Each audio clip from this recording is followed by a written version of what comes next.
Hi, ഞാൻ doctor Juhi Das, Q&B health കെയറിലെ homeopathic ഫിസിഷ്യനാണ്. ഇന്ന് നമ്മുടെ സമൂഹത്തിൽ ദിനം പ്രതി വൃക്ക രോഗികളുടെ എണ്ണം വർദ്ധിച്ചു വരികയാണ്. അതോടൊപ്പം തന്നെ ഡയാലിസിസ് യൂണിറ്റും വർദ്ധിച്ചു വരുന്നു. അപ്പം എത്രത്തോളം നമ്മുടെ ബോഡിയിൽ കിഡ്നി ഫങ്ഷനിങ് കറക്റ്റാണോ അത്രത്തോളം, അതായത് കിഡ്നി ഫങ്ഷനിങ് പ്രോപ്പർ അല്ലെങ്കിൽ അത്രത്തോളം രോഗികളുടെ എണ്ണം വർദ്ധിക്കുകയും അത്രത്തോളം ഡയാലിസിസ് യൂണിറ്റ് സ്റ്റാർട്ട് ചെയ്യുകയും ചെയ്യുന്നു. അപ്പോൾ ഈ ഒരു കിഡ്നി ഡിസീസ് അല്ലെങ്കിൽ ഈ ഒരു കിഡ്നി ഫെയിലിയർ എന്ന് പറയുമ്പം രണ്ട് രീതിയിലായിട്ട് പറയുന്നുണ്ട്. അക്യൂട്ട് റീനൽ ഫെയിലിയറും ക്രോണിക് റീനൽ ഫെയിലിയറും. അക്യൂട്ട് റീനൽ ഫെയിലിയർ എന്ന് പറയുമ്പം സഡൻ ആയിട്ടുള്ള, അതായത് പെട്ടെന്നുണ്ടാകുന്ന ഒരു ഇതിനെയാണ് അക്യൂട്ട് റീനൽ ഫെയിലിയർ എന്ന് പറയുന്നത്. അതായത് നമുക്ക് എന്തെങ്കിലും ഇൻഫെക്ഷൻസോ അല്ലെങ്കിൽ മറ്റു വൈറൽ ഇൻഫെക്ഷൻസ് ഒക്കെ ഉണ്ടെങ്കിൽ അത് അക്യൂട്ട് റീനൽ ഫെയിലിയറിലേക്ക് ലീഡ് ചെയ്യാനുള്ള ഒരു ചാൻസ് ഉണ്ട്. മറ്റൊന്ന് chronic renal failure. Chronic renal failure എന്ന് പറയുമ്പോൾ, ക്രോണിക് എന്ന് പറയുമ്പം പ്രൊലോങ്ഡ് ആയിട്ട്, അതായത് കുറേ കാലം എടുത്തിട്ട് വരുന്നതാണ് ക്രോണിക് റീനൽ ഫെയിലിയർ എന്ന് പറയുന്നത്.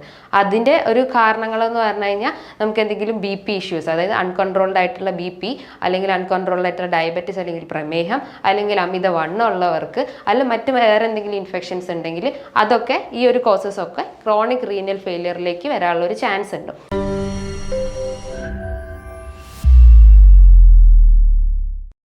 ഈ ഒരു കിഡ്നി ബുദ്ധിമുട്ട് വന്നു കഴിഞ്ഞാൽ ശരീരം പല രീതിയിൽ തുടക്കത്തിലൊന്നും ലക്ഷണങ്ങളൊന്നും കാണിക്കത്തില്ല. ഒരു 30% അല്ലെങ്കിൽ ഒരു 40% ലക്ഷണങ്ങളൊന്നും കാണിക്കത്തില്ല. പക്ഷേ ഒരു സ്റ്റേജ് കഴിഞ്ഞ് കഴിഞ്ഞാൽ, ഒരു 3rd സ്റ്റേജ് അല്ലെങ്കിൽ 4th സ്റ്റേജിലോട്ട് കടന്നു കഴിഞ്ഞാലാണ് ബോഡിയിൽ കുറേ ലക്ഷണങ്ങൾ കാണിക്കുക. പ്രധാനമായിട്ടുള്ള ലക്ഷണങ്ങൾ എന്ന് പറഞ്ഞാൽ നമുക്ക് ഉറക്കക്കുറവുണ്ടാവും, അതായത് ക്ഷീണം തോന്നുക. നമുക്ക് എപ്പോഴും ചില സമയത്ത് രാത്രികാലം നമുക്ക് ഉറങ്ങാൻ പറ്റാത്തൊരവസ്ഥ വരിക, അല്ലെങ്കിൽ പകൽ സമയത്ത് നമുക്ക് അമിതമായിട്ടുള്ള ക്ഷീണം തോന്നുക.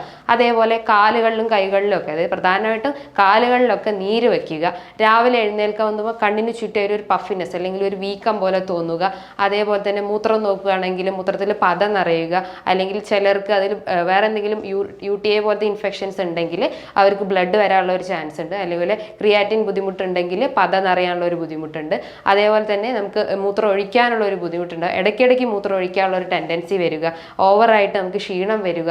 അതുപോലെ സ്കിന്ന് നോക്കുമ്പോൾ സ്കിന്നിൽ കൂടുതലായിട്ടും ഡിസ്കളറേഷൻ ഉണ്ടാവുക, അതായത് ഡാർക്ക് കളർ ഉണ്ടാവുക.